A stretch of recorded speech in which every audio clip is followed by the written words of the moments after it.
नमस्कार दोस्तों, आज का ये वीडियो आपके लिए इंपॉर्टेंट होने वाला है। आईटीआर 3 रिलेटेड एक इंपॉर्टेंट अपडेट जो है वो निकल कर आ रही है। अगर आप आईटीआर 3 फाइल कर रहे हैं और उसमें कोई इनकम रिपोर्ट कर रहे हैं तो उसके रिगार्डिंग जो इनकम टैक्स पोर्टल पर आपको एरर देखने को मिलेगी। दो एरर जो है इस वीडियो के अंदर हम कवर करने जा रहे हैं। इसके अलावा आईटीआर 3 रिलेटेड वैलिडेशन रूल जो है वो निकाल दिया गया है। वर्जन है 1.04 असेसमेंट ईयर 24-25 के लिए।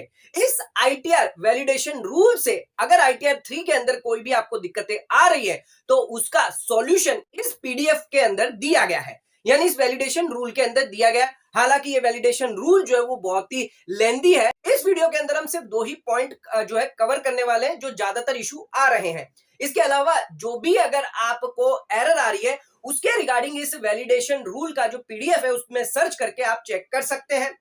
आइए स्टार्ट करते हैं अपना आज के वीडियो को और जानते हैं आईटीआर 3 रिलेटेड क्या क्या इंपॉर्टेंट एरर जो है वो टैक्स पेयर को आ रही है फाइल करते वक्त, जिसका सॉल्यूशन भी इस वीडियो के अंदर हम बताएंगे आपको।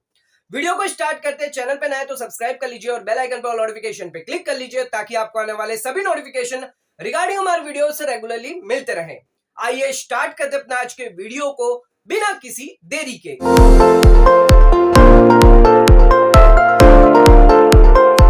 दोस्तों आइए स्टार्ट करते हैं अपना आज के वीडियो को और बात करते हैं इनकम टैक्स रिटर्न भरते वक्त, आईटीआर 3 भरते वक्त क्या क्या इंपॉर्टेंट एरर आपको आ सकती है। पहली एरर हम आपको बताते हैं कि 44AD के अंदर अगर आप इनकम दिखाते हैं तो उस केस में वैलिडेशन एरर आपको आईटीआर 3 में देखने को मिल सकती है।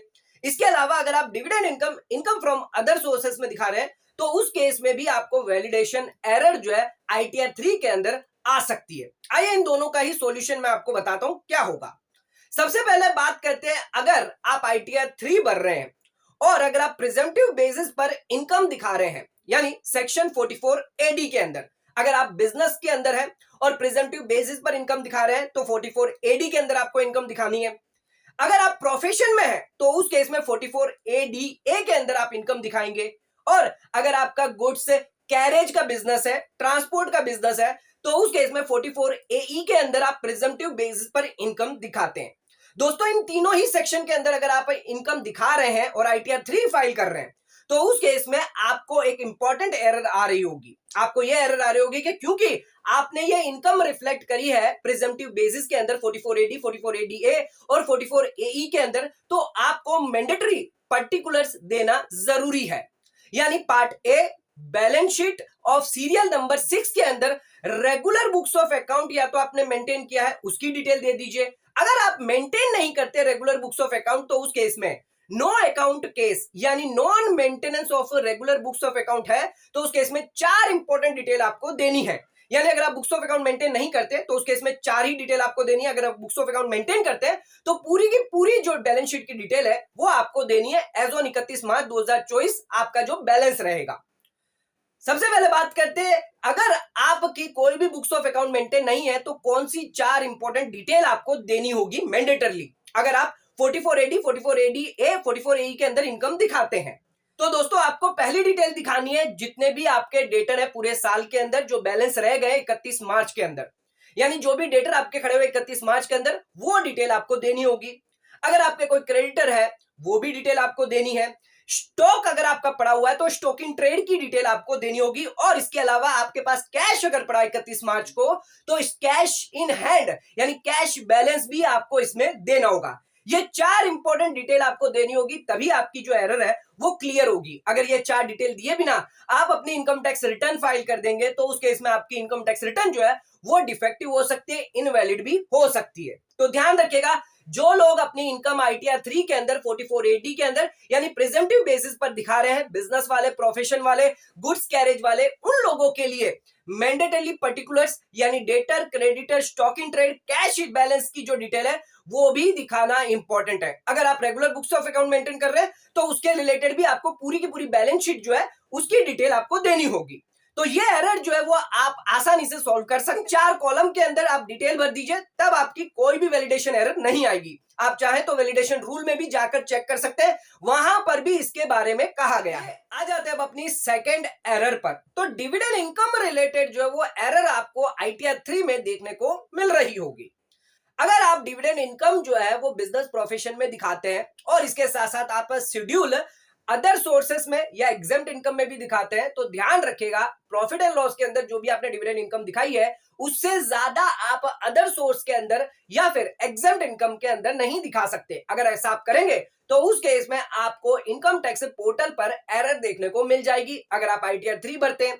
अब इसका प्रॉपर सॉल्यूशन क्या है, तो ITR वैलिडेशन रूल्स के अंदर भी इसका सॉल्यूशन दिया गया है। कई लोगों का कहना है इस एरर को जो आप इग्नोर कर सकते हैं, ये एक वार्निंग मैसेज है इनकम टैक्स डिपार्टमेंट द्वारा, पर दोस्तों ऐसा आप ना करें।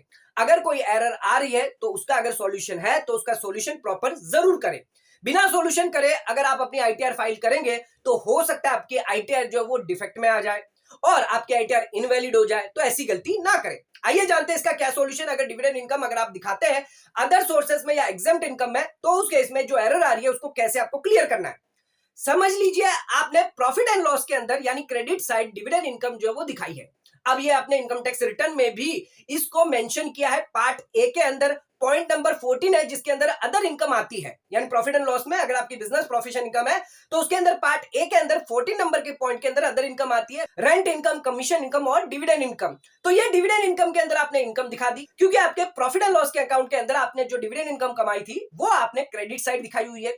अब ITR के अंदर आपने प्रॉफिट एंड लॉस में भी इसको डिविडेंड इनकम को दिखा दिया है, लेकिन आपको इस डिविडेंड इनकम को है अदर सोर्स में दिखाना है। तो उस केस में क्या करना है, शेड्यूल बिजनेस प्रोफेशन के अंदर आपको उतना ही डिविडेंड जो है वो रिड्यूस कर देना है अगर आप कर रहे हैं तो, यानी प्रॉफिट बिफोर टैक्स जो भी आपका निकल के आएगा उसके अंदर ये जो डिविडेंड इनकम है पॉइंट नंबर 3 के अंदर DI के अंदर दिया गया है, जिसके अंदर अदर सोर्सेस की इनकम आती है, तो डिविडेंड इनकम भी वो आपके प्रॉफिट बिफोर टैक्स में से कम हो जाएगी डिविडेंड इनकम। अब जितनी भी आपकी रिड्यूस हुई है या जितना भी आपने प्रॉफिट एंड लॉस के अंदर ऐड की है डिविडेंड इनकम, इसके ज्यादा आप शेड्यूल अदर सोर्स के अंदर नहीं दिखा सकते। तो ध्यान रखिएगा अदर सोर्स के अंदर जो डिविडेंड इनकम आप दिखाएंगे वो डिविडेंड इनकम जो है वो आपकी ज्यादा नहीं होनी चाहिए।